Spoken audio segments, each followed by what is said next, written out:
Hey YouTube, this is Gracie and welcome back to my channel.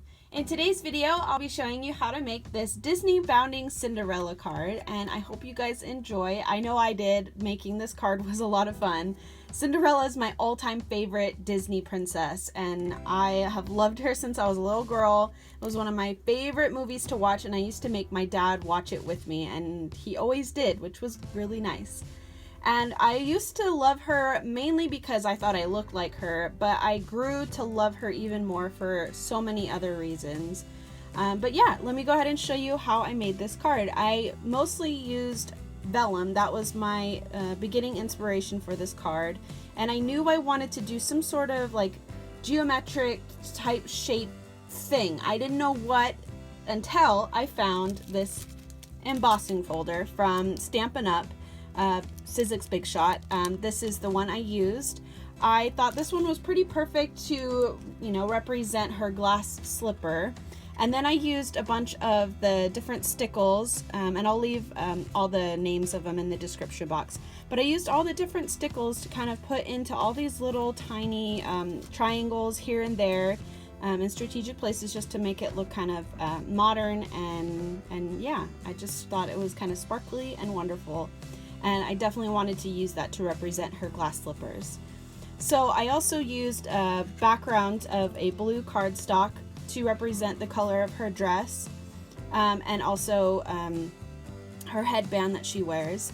Now this black piece of ribbon running through it is to represent her black choker that she wears, and the bow here is to obviously represent the headband she wears. And of course these two little pearls here are to represent the pearl earrings that she also wears during her transformation to go to the ball. On the inside, I stamped the sentiment, "No act of kindness, however small, is ever wasted." I thought this was pretty perfect. It's also kind of a nod to the new modern Cinderella movie, the live action film. And I did a little tiny mouse and a button, because if you remember, Jack uses the button to hit the cat Lucifer. So I thought that would be kind of cute to put inside there. And then on the back side, I did my G stamp with the tiny little pumpkin. Let me go ahead and show you the stamp sets that I used for that. I used my Lawn Fawn So Thankful for the little pumpkin. I used this one here. I used the So Lovely from Lawn Fawn once again, and I used this one for the button. And then I used Critters on the Farm from Lawn Fawn for the teeny tiny little mouse. For the actual sentiment, I did a combination of different stamps. I used this one here from, let's see, My Favorite Things, and it is the Kindness collection. Actually, it's called Kind Words, but it's the giant kindness is the main stamp in the middle there. And then I used this quote, "No act of kindness, however small, is ever wasted." And I kind of just pieced it together, only inking certain parts of the stamp to be able to write out my whole sentiment. For the little, like I said, I used the Stickles and the liquid pearls for all the little triangles, but the little pearls, I used this, I guess, little self-adhesive bling is what it's called basically. And I just used the biggest ones that they had, just a couple of those. And like I said, I used the Sizzix Stampin' Up! Triangle, I guess, what is this called? Tiny Triangles is the embossing folder that I used on my vellum. So let me go ahead and move these things aside and show you really quickly how I pieced all of that together.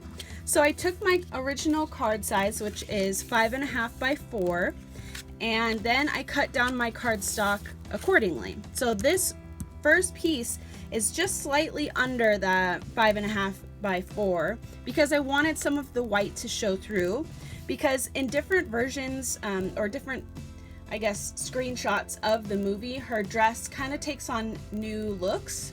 Most of her dress is blue, but then kind of like the sleeves and the little rouging around the neckline ends up looking like it's white. So I wanted some of the white card to show through. So I did this size just a smidge under that original card size. And then I took my blue, it's like a very light blue vellum, and I ran that through the embossing folder, and it kind of crackled and looked a little warped, but I actually really like the way this came out because, again, it brings in almost like a stained glass feel, I guess, and that's exactly what we want. We want it to look like glass. So then I just flipped it over on the more raised edge side, and then I just took all of my stickles and did little triangles just in, you know, areas that I wanted. And all you have to do to adhere that together is use some tape. I'm using my Scotch Advanced Tape Glider, and we're going to piece all of that together, starting off with our light blue color first. And again, I always say this, but you can certainly use some liquid glue to put this down on your card. That way you can move it around to get it in the right position. But I'm just going to use my tape glider and put that right in the center, so you can see that there's a bit of a border of the white card behind it. And then we're just going to use the same tape glider to put down the vellum.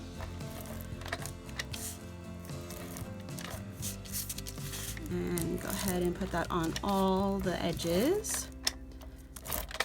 The good thing about having it kind of crackle and turn a little bit white is that you won't be able to see the tape through the vellum like you normally would.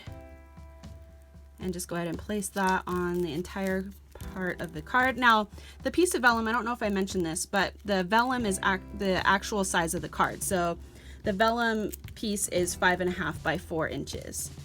The next thing I did, like I said, I ran all my stickles there, and you're going to want to leave that aside for several minutes to dry because stickles take forever to dry.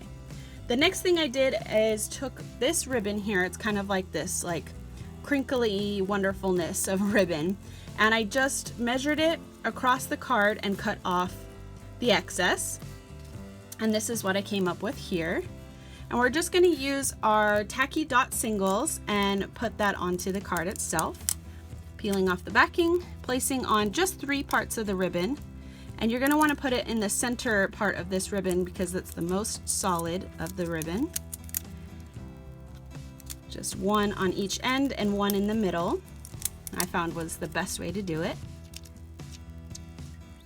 Just like so. Now, if you guys love Disney princesses, leave in the comment section down below which Disney princess is your favorite. I would love to hear about it. My other favorites are Tiana, and I quite like, oh my gosh, what's her name? Rapunzel. Rapunzel is also really awesome. I think she's really cool. And we're just going to place that down, and I actually have too much of the ribbon on here, but that's okay because I kind of like the way it's gathering here, so that's kind of cool. And then lastly, I took this ribbon here. This is from May Arts, I suppose, and this is just some light blue ribbon, and I just did a little tiny bow, and I put my little pearls on the edges there, or the ends rather, and that on the very back side in the middle of your bow. You could use liquid glue, but I find that these Tacky Dot Singles make it stick a lot better and last longer. Just go ahead and put that right in the center. I thought it would be really cute to do a smaller bow version, so you can kind of see the difference between a larger bow and a small bow. So there you have it. There is your Disneybounding Cinderella card. I hope you guys liked this video. If you did, give it a thumbs up and subscribe if you haven't done so already. I hope you guys have a great day and stay tuned for more cards coming your way. Have a great day. Bye!